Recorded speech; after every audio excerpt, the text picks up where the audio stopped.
Welcome back, y'all. So it's been way too long since I posted a video. It's been extremely cold around here lately, a lot of ice and snow on all the boat ramps, so I haven't been able to fish much lately.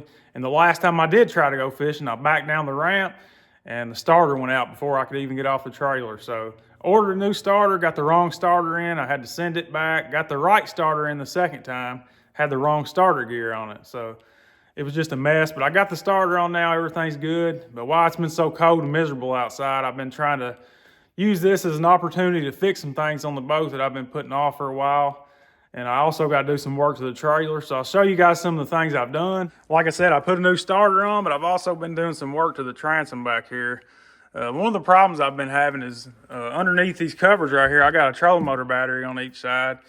And I get a lot of mud and sand underneath these covers, and it holds moisture real bad back around my batteries. It's been causing a lot of mold, and it's been causing my battery terminals to corrode really bad. So I put this piece of aluminum trim down here to hopefully keep some of the mud and the moisture out.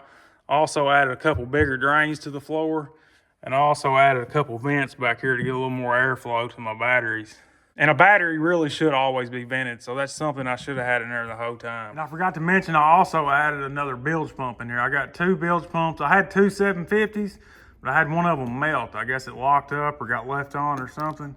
So I took one of the 750s out and put an 1100 in. So I had to run a new hose and put the 1-inch drain in the side. So it's an old boat, it's got a few leaks, so I'll feel a lot better having a bigger pump, and that way if I ever take a wave, I've got two automatic bilge pumps that hopefully can keep up. But the real problem is right inside of here. I gotta straighten this wiring up, and it's not gonna be fun. I'm ashamed to even show y'all how bad I've let this get in here. It's something I've just been putting off, but we're gonna take care of it today, hopefully. I got one of these new fuse panels off Amazon, a bunch of connectors and stuff, so we're just gonna get busy. And I'm gonna take this off and show y'all how bad it is, what all we've got to do.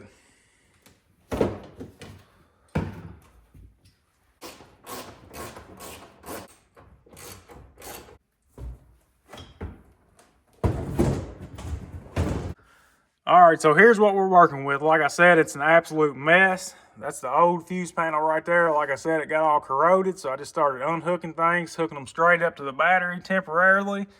And it kind of turned into permanent because it's been that way for a few years now, but we're going to take care of it today. The hardest part about this is going to be figuring out what everything is, because a lot of these wires aren't even being used for anything anymore. They actually need to be taken out.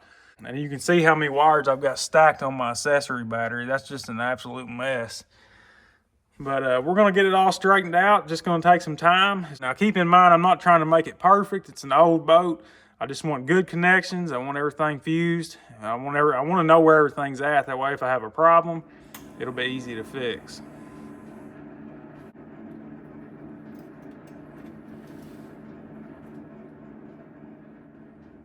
All right, so I've been at it for the past 2 or 3 hours just trying to figure out what everything is and get everything straightened up. I got most everything labeled, and I think I'm about ready to start hooking everything up to the new fuse box. There's the pile of wires that I've took out so far that either wasn't being used for anything or wires that were just way too long. And I just shortened them up to clean everything up a little bit. We also had a lot of these inline fuses going to the battery that we're not going to be needing anymore since we're going to wire everything up to the new fuse box.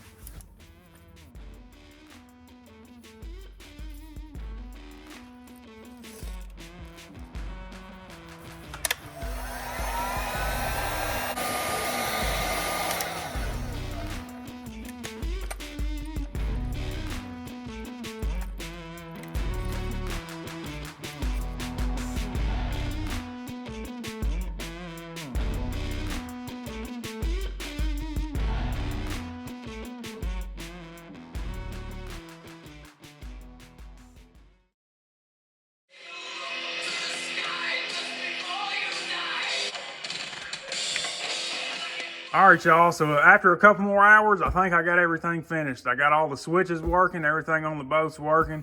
Not the cleanest wiring job I've ever done, but compared to what we had when we started, I think it turned out pretty good. There's just a lot of stuff here I don't really want to mess with. Like this is the wiring harness coming off the motor, and I didn't want to cut into that, so I just took the slack and kind of zip tied everything up the best I could. But yeah, once I put this cover on, nobody's ever going to see it again, but I got good solid connections. I know where everything's at now. I got everything labeled, so that's the main thing. I mounted the fuse box up pretty high here because all the wires are coming off these switches up here. And I want to keep everything up above the batteries just to make things a little cleaner. The front part of the console's got a little seat here above the live well, and the back part of the seat just lifts right off.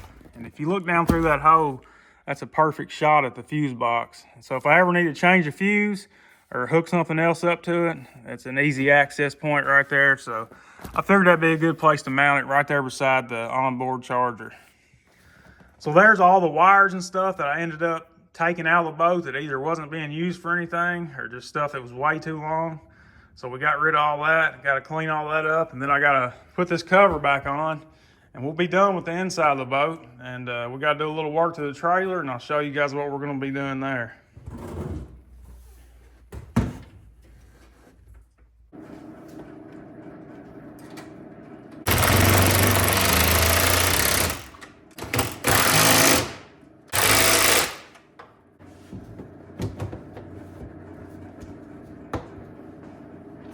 All right, so a couple of years ago, I found this trailer on Facebook Marketplace. It was the exact size trailer I was looking for this boat. Now, when I seen it online, I thought it was a galvanized steel trailer, but when I got there to pick it up, it was aluminum. But it was such a good deal, and it measured so perfect, I went ahead and got it anyway. But after having it for a couple of years, I am not a big fan of aluminum trailers, at least not this one. The first problem I had was these brackets back here on a trip down the interstate one day. One of them ripped about halfway off, and the other side was cracked right here where I got them bolted. So I just plated that with some angle, bolted it on, and no more problems there. You know, we should be good there. But the problem I'm having now is up here in front of the fenders. You know, that's where most of the load is on the trailer. That's where it's going to do most of the flexing. We got some stress cracks. We got one right here in front of this cross member and one right here in front of this cross member on the top and bottom.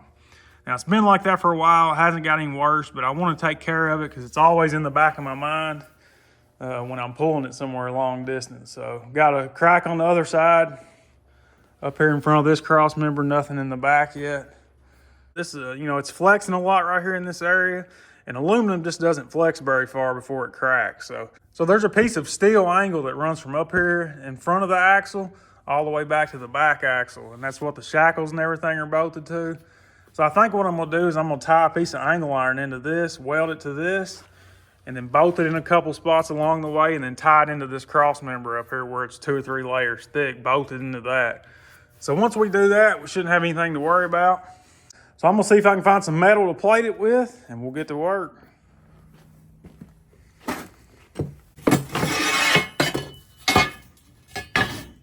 All right, if those are long enough, that'll work perfect. If they're not long enough, we'll just have to make them longer.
We don't have much paint at all.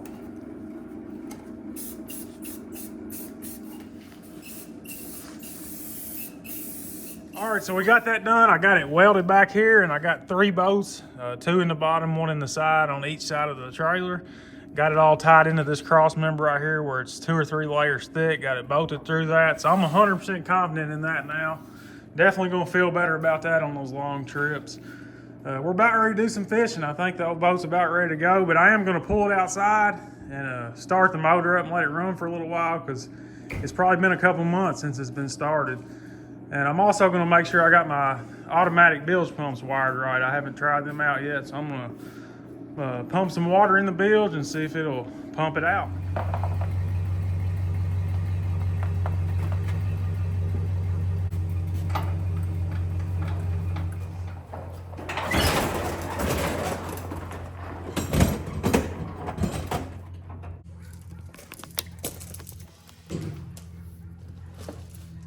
Go ahead and turn it on.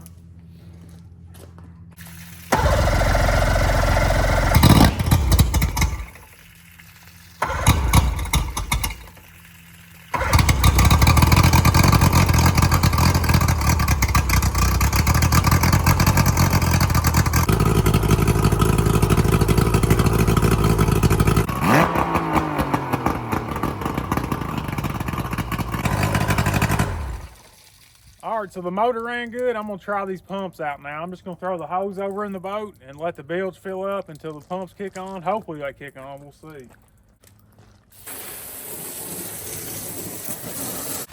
Look, I ain't even got the drain plug in it all this time. I'm letting it fill up.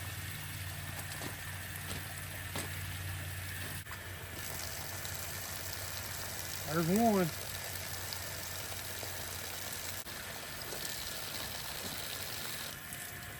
See if that other one comes on. There we go. They both work. A lot more water on that side.